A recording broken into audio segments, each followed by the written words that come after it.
안녕하십니까? 이상원 교수입니다. 오늘은 평신도를 위한 신학 강의 20번째 시간, 기독론 5번째 시간입니다. 오늘 우리가 다룰 주제는 예수님의 사역 가운데 비하의 신분, 죽으심, 그리고 장사 지냄과 지옥 강화에 대해서 살펴보겠습니다.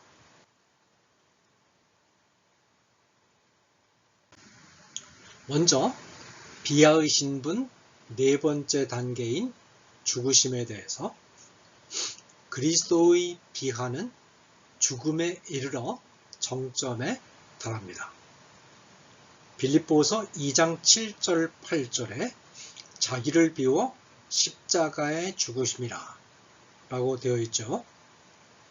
이 본문을 살필 때 특별히 예수님의 십자가상의 죽으심을 살필 때 예수 그리스도의 죽으심의 역사성을 부인하려고 하는 자는 그리스도께서 사망하신 것이 아니라 기절 상태로 있다가 깨어나신 것이다.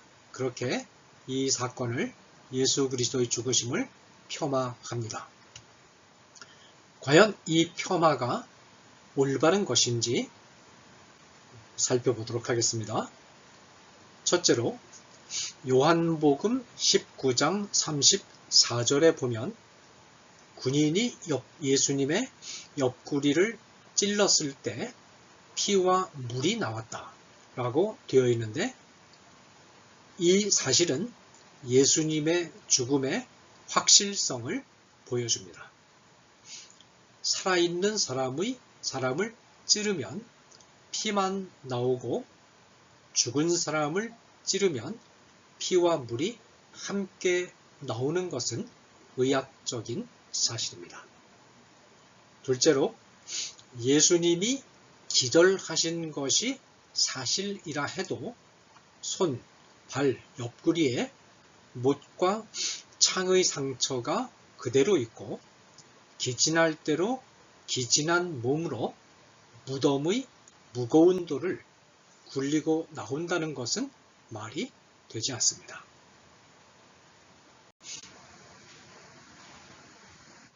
예수님은 스스로 죄가 없으시기 때문에 자신의 죄 때문에 하나님과의 관계가 단절되어서 그것이 원인이 되어 양심의 고통을 느끼고 마음의 평화를 상실하고 슬픔을 겪는 영적인 죽음은 겪지 않으십니다. 앞에서 죽음의 의미를 세 가지로 정의한 바 있죠. 하나는 하나님과의 관계가 단절되는, 생명의 근원이신 하나님과의 관계가 단절되는 영적인 죽음, 그리고 두 번째는 육체적인 죽음, 그리고 세 번째는 하나님과의 관계가 영원히 단절되어 이제 지옥에 들어가서 영원히 정죄를 받고 살아야 하는 영원한 죽음. 이 세 가지 죽음이 있다고 말씀드렸는데, 그 세 가지 죽음이 예수 그리스도의 십자가상의 죽으심을 설명할 때 다 동원이 됩니다. 어쨌든 예수님은 영적인 죽음, 하나님과의 관계 단절은 죄 때문에 초래되는 것인데, 예수님은 죄가 없으시기 때문에 자기 자신의 죄 때문에 초래된 그런 영적인 관계 단절, 영적인 죽음은 예수님은 겪지 않으신다는 것입니다. 또 그런데 예수님은 영혼과 신체가 분리되는 육체적 죽음은 모든 인간과 똑같이 겪으셨습니다. 그 다음에 죄에 대한 형벌로서 성부 하나님과의 관계가 영원히 단절되는 영원한 죽음은 잠시 부분적으로 겪으신다라는 것입니다. 자, 그러니까 다시 정리하면 죄 때문에 초래된 영적인 죽음은 예수님 자신이 죄가 없으시기 때문에 겪지 않으신다. 예수님 자신의 죄 때문에 관계가 단절되는. 물론 다른 인간의 죄 때문에 죄를 예수님이 대신 짊어지고 계시니까 인간의 죄 때문에 하나님과의 관계가 단절되는 그런 대리적인 의미의 관계 단절은 경험할 수 있으시겠지만 예수님 자신의 죄 때문에 겪는 실질적인 영적인 죽음은 겪지 않으신다.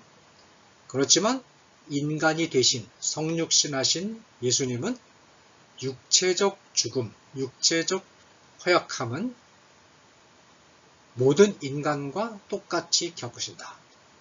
그리고 영원한 관계 단절은 사실상 겪지 않으시는데 그러나 그 관계 단절에 대한 체험은 부분적으로 일시적으로 하신다. 그렇게 우리가 이해할 수 있습니다. 그런데 이때 죽음은 예수 그리스도께서 십자가 위에서 죽으실 때 예수 그리스도의 인성에만 찾아오고 예수 그리스도의 신성에는 찾아오지 않는다 라는 점을 인식하는 것이 매우 중요합니다. 특별히 이 자유주의 신학자인 몰트만은 신성의 죽음을 말합니다. 이것은 교리적으로 아주 심각한 문제이자 오류입니다. 몰트만이 주장하는 것처럼 그리스도의 신성과 몰트만은 성부 하나님의 죽음을 얘기합니다. 이것이 사실이라면 이 우주에 성부 하나님과 신성이 실제하지 않는 순간이 생긴다는 뜻인데 만약에 성부 하나님이 죽으셔서 이 우주에 성부 하나님이 계시지 않는다고 하게 되면 이 우주에 상상할 수 없는 혼란이 초래될 것입니다. 이것은 무시무시한 그런 결과가 초래가 됩니다. 뿐만 아니라 삼위일체 자체가 붕괴되어 버립니다.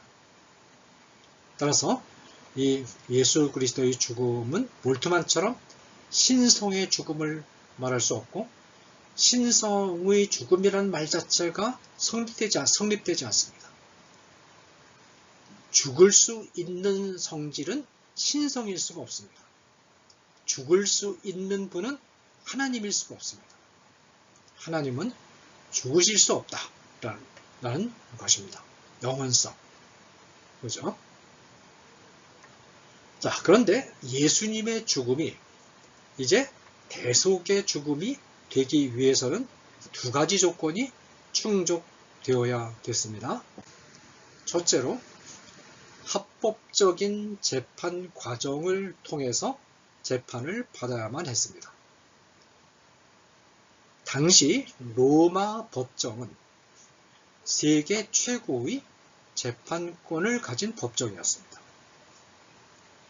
사도십경이라는 짧은 고백문에 빌라도의 이름이 거명된 이유는 예수님의 순환과 죽음이 역사적 사건임을 증명하기 위함이기도 하지만 빌라도가 합법적인 재판관임을 증언하기 위함이기도 합니다. 둘째로 예수님의 무죄성이 법적으로 선언되어야 합니다. 당시 세계 최고의 법정 재판관인 빌라도는 공식으로 예수님의 무죄성을 증언했습니다. 요한복음 19장 4절에 내가 그에게서 아무 죄도 찾지 못한 것을 너희로 알게 하려 함이로다. 예수님이 유대인들에게 죽임당하지 않으시고 로마식 형벌을 받으신 것은 구약의 예언을 성취하기 위함이었습니다. 시편 22편 18절에 겉옷을 나누고 속옷을 제비 뽑는 것이라는 표현이 있고, 출애굽기 12장 46절에 뼈의 꺾음이 없어야 하는 것이라는 것이 있고, 이사야서 53장 9절에 부자의 무덤에 매장되는 것, 이와 같은 죽음의 모습은 돌로 치거나 목매달아 화형시키는 유대의 사형 집행 방식으로는 충족시킬 수가 없었기 때문입니다. 자, 그 다음에 비하의 신분, 7번째 비하의 신분으로서는 마지막을 마무리하는 그런 단계죠. 장사 지냄과 지옥 강화. 그리스도께서 장사 지낸 바 되신 것은 그리스도의 죽음이 역사적 사실임을 보여주는 결정적인 증거입니다. 당시 매장 허가는 사람이 확실히 죽었음을 의학적으로 확인하는 표시였습니다. 이것은 오늘날도 마찬가지이죠. 빌라도는 예수님의 죽음을 확인한 후에 예수님의 시신의 매장을 허용했습니다.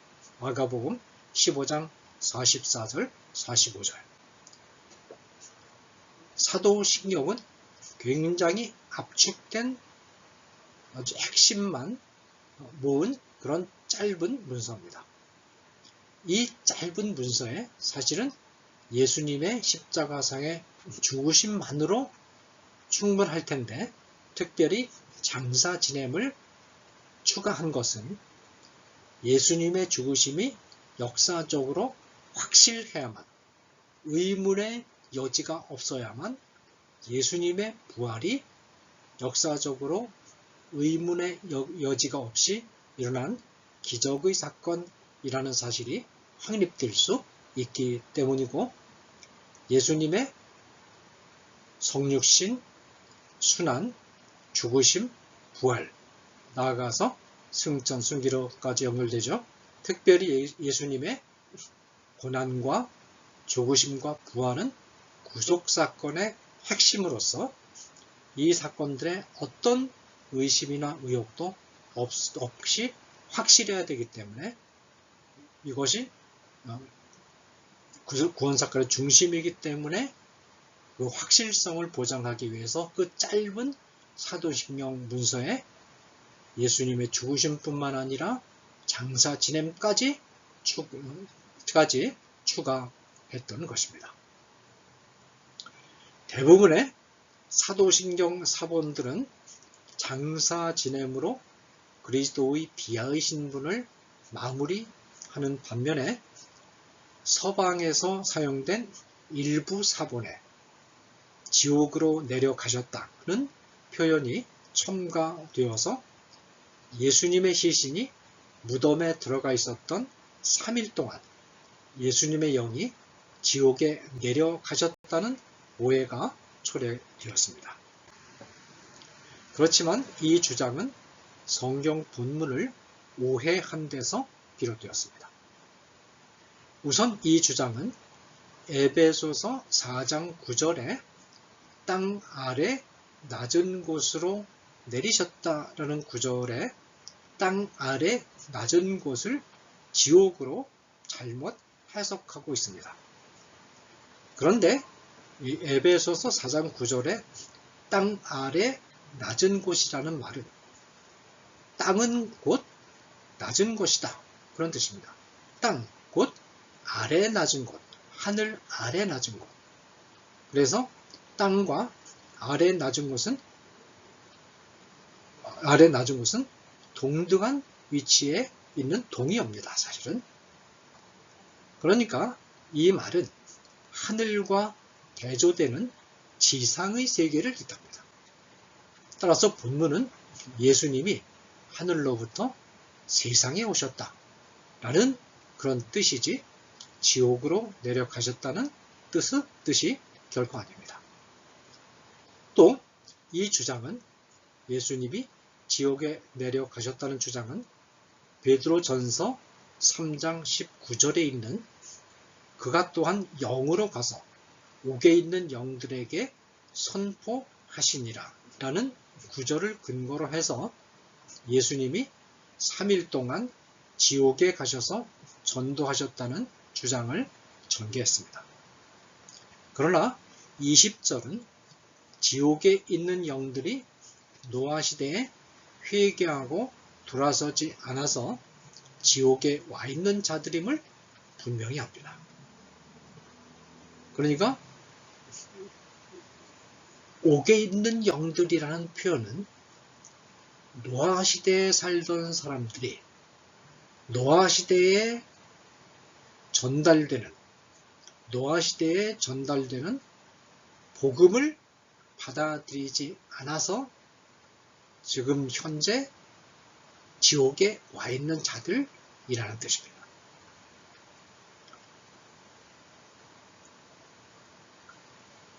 본문은 예수님이 성육신 하시기 전에 영으로 계실 때 노아를 통해서 전도하셨는데, 그렇죠?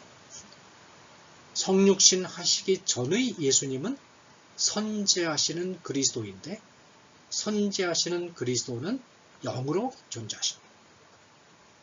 그러니까 영으로 가서라는 표현은 영으로 존재하시는 예수님이 노아에게 찾아가셔서 노아를 통해서 그 당시 있는 많은 사람들에게 전도를 했는데, 이것을 베드로전서 3장 19절은 그리스도께서 영으로 전도하셨다, 그렇게 표현한 것입니다.